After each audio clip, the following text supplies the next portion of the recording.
ધોરણ 10ના વિદ્યાર્થીઓ મારી પાસે આવ્યા કે સર સાયન્સમાં ચેપ્ટર નંબર 9ના એક પણ દાખલા સમજાતા નથી, કદાચ આવડી તો જાય છે પણ સાચા છે ખોટા છે ખબર પડતી નથી. તો એના માટે હું મસ્ત મજાની રીત તમને સમજાવું કે અહીંયા એક રકમ આપી છે આપણી પાસે કે 4 સેન્ટીમીટર ઊંચાઈની એક વસ્તુ. આખી રકમ ક્યારે વાંચવી નહીં, જો આખી રકમ વાંચશો ને તો કન્ફ્યુઝ થઈ જશો. 4 સેન્ટીમીટર ઊંચાઈની એક વસ્તુ, તો h બરાબર 4 સેન્ટીમીટર. 15 સેન્ટીમીટર કેન્દ્ર લંબાઈ, તો કે કેન્દ્ર લંબાઈ એટલે કે સ્મોલ f બરાબર 15 સેન્ટીમીટર. ત્યારબાદ એવું કીધું કે ધરાવતા કોઈ અંતર્ગોળ અરીસાથી 25 સેન્ટીમીટર અંતરે રાખેલ છે u એટલે કે વસ્તુ અંતર કેટલા સેન્ટીમીટર, તો કે 25 સેન્ટીમીટર અંતરે રાખેલ છે. હવે રકમની અંદર બંને રકમ છે એ પ્લસ આપી છે. હવે ખબર નથી કે પ્લસ આવે કે માઇનસ આવે, તો આ દાખલો ગણતા પહેલા આપણે એમનો જવાબ મેળવશું.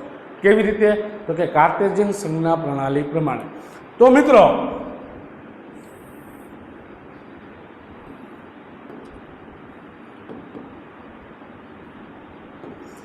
અંતર્ગોળ અરીસો છે, તો અંતર્ગોળ અરીસા માટે પહેલા આપણે અંતર્ગોળ અરીસો દોર્યો, એમાં મુખ્ય અક્ષ પસાર કરી.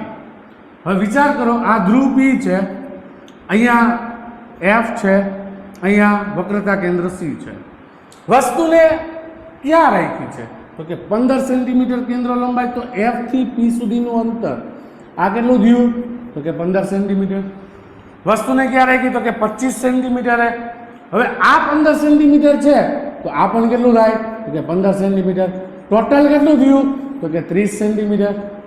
તો વસ્તુને ક્યાં રાખી હશે, તો કે C અને F ની વચ્ચે.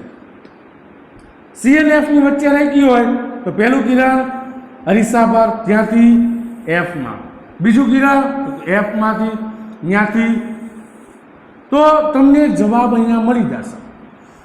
જે જગ્યાએ બે કિરણ ભેગા થયા તે જગ્યાએ આપણને શું મળશે, વસ્તુનું પ્રતિબિંબ. આ A, આ B, આ A ડેશ, આ B ડેશ.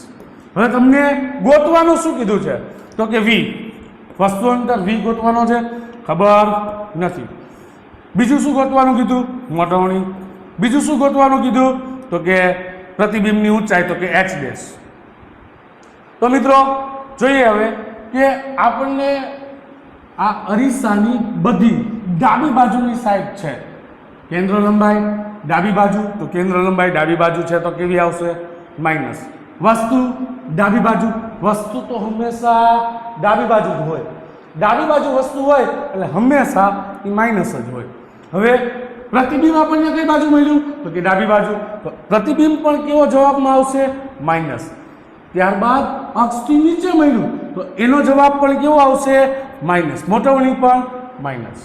આ આપણને ખબર પડી ગઈ. હવે જે જવાબ છે એના માટેનું સૂત્ર શું છે, તો કે 1/v પ્લસ 1/u બરાબર 1/f.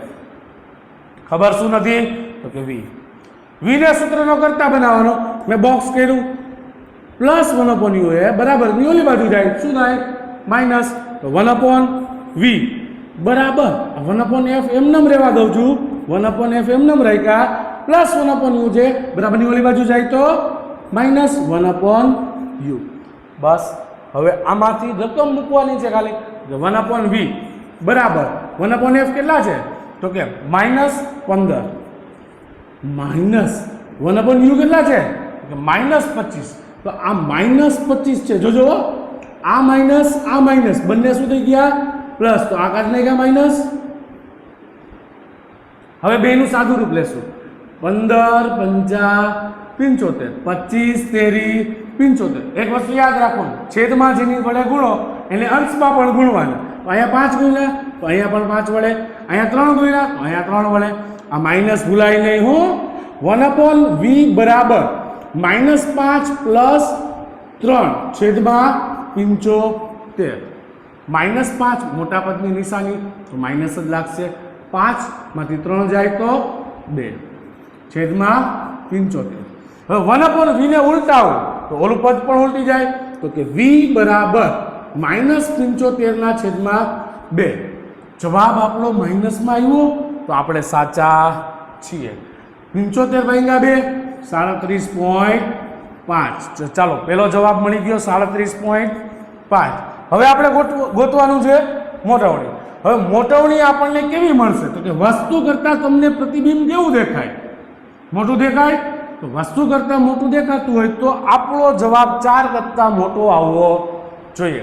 હું અહીંયા ઇરેઝ કરું છું. હવે આકૃતિની આપણે કોઈ જરૂર નથી. મોટવણીનું સૂત્ર શું છે તો કે m બરાબર, હવે ઘણી બધી વખત મોટવણીમાં પણ ભૂલ થાય.